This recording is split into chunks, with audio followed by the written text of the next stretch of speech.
നടി ആക്രമിക്കപ്പെട്ട കേസിന്റെ അന്തിമഘട്ട വിചാരണ പുരോഗമിക്കുകയാണ്. കേസിൽ എത്രയും പെട്ടെന്ന് വിധി പ്രഖ്യാപനം ഉണ്ടായേക്കുമെന്നാണ് റിപ്പോർട്ടുകൾ. അതിനിടയിൽ ഇപ്പോഴിതാ കേസിലെ പ്രതിയായ ദിലീപിനെതിരെ രംഗത്തെത്തിയിരിക്കുകയാണ് ഹൈക്കോടതി. കേസിൽ CBI അന്വേഷണം ആവശ്യപ്പെട്ട് സമർപ്പിച്ച ഹർജിയിലാണ് നടനെതിരെ കോടതി രൂക്ഷമായി പ്രതികരിച്ചത്.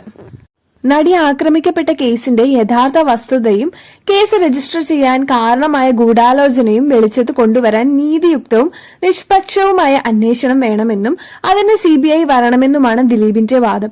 കേസിൽ 2017 ഏപ്രിലിൽ തന്നെ കുറ്റപത്രം സമർപ്പിച്ചിട്ടും ലൈംഗികാതിക്രമം ഉപയോഗിച്ച മൊബൈൽ ഫോൺ കണ്ടെത്തിയില്ലെന്നും ഇത് കണ്ടെത്തുന്നതിനായി തുടരന്വേഷണം വേണമെന്നും ഹൈക്കോടതി ദിലീപ് വാദിച്ചു. എന്നാൽ കേസിൽ പ്രതിയായ ഒരാൾക്ക് CBI അന്വേഷണം എങ്ങനെയാണ് ആവശ്യപ്പെടാൻ സാധിക്കുക എന്നാണ് കോടതി ചോദിച്ചത്. നിങ്ങൾ ഈ റിട്ട് ഹർജി വിചാരണയ്ക്കുള്ള പ്രതിരോധമായി ഉപയോഗിക്കുന്നുവെന്നും കോടതി പറഞ്ഞു. കേസ് പല ആവർത്തി മാറ്റിവെച്ചതെന്ന് കോടതി നിരീക്ഷിച്ചു. അന്തിമവാദം കേൾക്കാനായി കേസ് ഏപ്രിൽ 7 മാറ്റിവെച്ചു. നടി ആക്രമിക്കപ്പെട്ട കേസിൽ 8ാം പ്രതിയാണ് ദിലീപ്. 2017 ജൂലൈ 10 നടൻ ദിലീപ് അറസ്റ്റിലാകുന്നത്. ഗൂഢാലോചന കുറ്റം ചുമത്തിയിരുന്നു ദിലീപിനെ പോലീസ് അറസ്റ്റ് ചെയ്തത്. കേസിൽ ദിലീപിനെതിരെ 19 തെളിവുകൾ ഉണ്ടെന്നായിരുന്നു അന്ന് പോലീസ് പറഞ്ഞത്. അറസ്റ്റിന് പിന്നാലെ ജാമ്യം ലഭിക്കുമെന്ന് ദിലീപ് പ്രതീക്ഷിച്ചെങ്കിലും 85 ദിവസങ്ങളോളം ജയിലിൽ കിടക്കും. ഒടുവിൽ ഒക്ടോബർ 3 ദിലീപിന് ജാമ്യം ലഭിച്ചത്.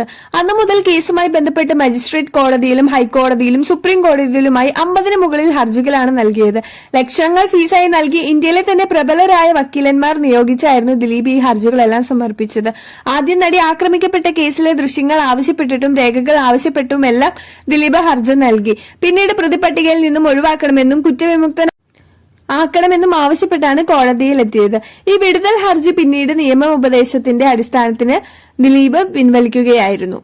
ഇതുപോലുള്ള സെലിബ്രിറ്റി റിലേറ്റഡ് ന്യൂസിനൊക്കെ ആയിട്ട് നമ്മുടെ ചാനൽ ഒന്ന് സബ്സ്ക്രൈബ് ചെയ്ത് സപ്പോർട്ട് ചെയ്യുക.